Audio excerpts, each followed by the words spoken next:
In the name of the one, holy, and undivided Trinity, amen. Please have a seat.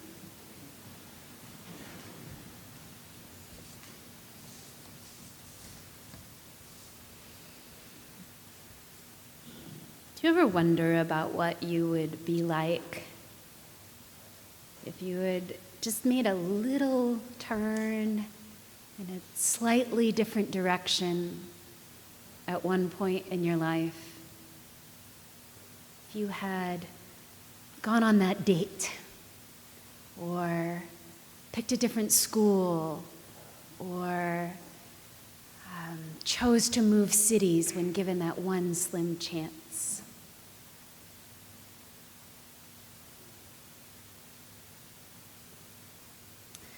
Where I grew up, there was a very specific script, a very particular story that was given to little white girls.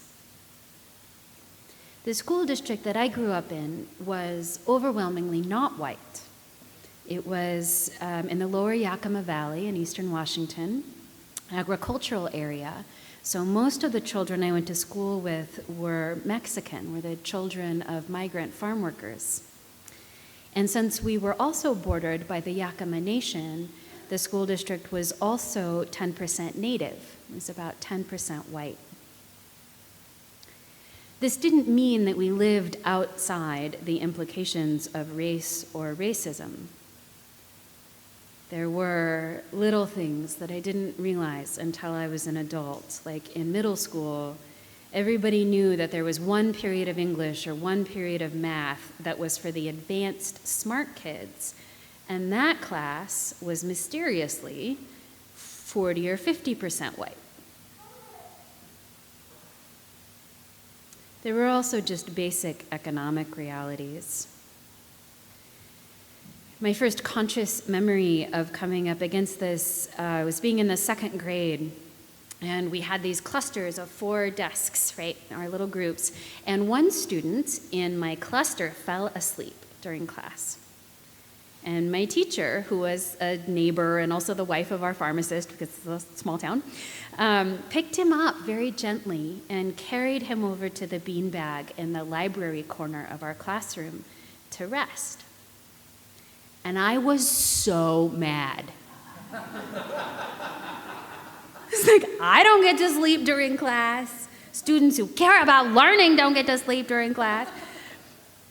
And so I go home that night. You know, I'm 7 years old, and my mom is also a teacher in the school district, who I would eventually have, because it's a small school district, about this deep unfairness that had occurred to me on this day. And she asked me his name, and then she said, you know, I know his family.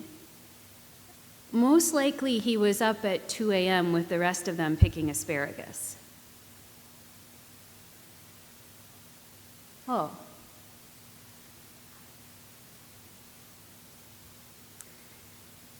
All this is just to say that the expectations on our lives are conditioned by where we're located.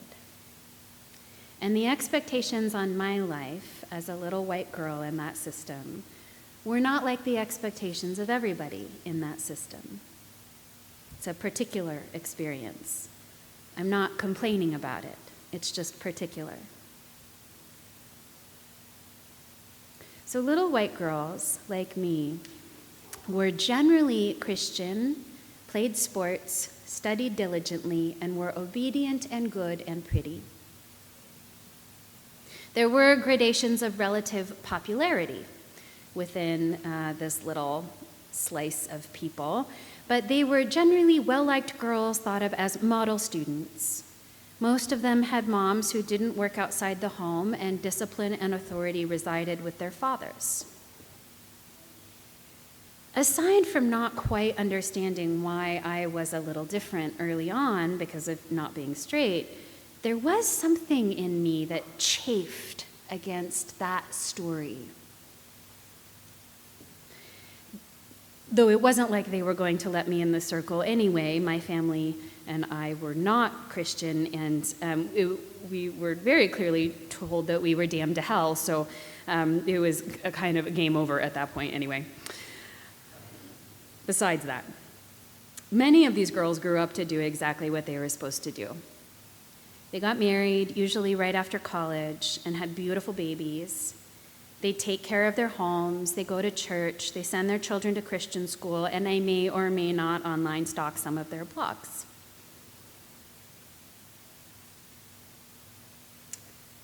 The capable wife in Proverbs 31 that we hear about today haunts these stories. In a book not overly burdened with praise of women, this chapter really sticks out. And it's interesting to notice what is being praised here, because often we head immediately to her children calling her blessed and her looketh well after the ways of her household. But there are also other things in this story. She works. She has employees. She has substantial biceps. She's a successful businesswoman. She's kind and she's generous. And I picture her sturdy and laughing, delegating and giving her husband a big smack on the lips at the end of the day before whirling off to make sure the bread is in the oven and the receipts add up. Now, many of us, as we grow and change and shape our identities, we often start that process by deciding what and who we are not. And I decided really early on that I was not one of those girls. I was going to have a different kind of life. And unfortunately, as it can happen, I tried to distance myself from them by sneering at them. Brainwashed Christian girls whose highest aspiration was to run a household. Aside from that sneering only being made possible by millions of women before me who put their bodies on the line to make sure doors would be open to me that were not open to them, it was shameful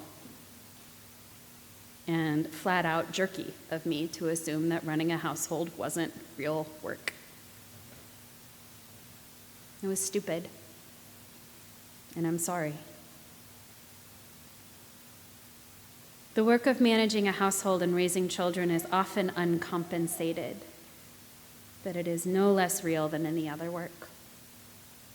Trying to list the number of individual contractors and skills it would take to get done what a working-at-home mom does would take more time than we have for this sermon, or probably even this entire liturgy. I'll notice, though, that division and suspicion that's built in, that I was given between women, is not that dissimilar to the suspicion and division that we hear about among the disciples in today's gospel reading, about who's the best and who's doing the best job, who made the right choices, who's the goodest disciple. Very few of us are entirely free of envy. That suspicion and division extends outside of women, too. We see it sometimes between older and younger people speaking across generations, sometimes between men who chose lower-key jobs to be closer to their families and men who successfully built massive corporations. Which one of us made the right choice? Which one of us is better? How do I know it's me? How do I know I made the right set of choices?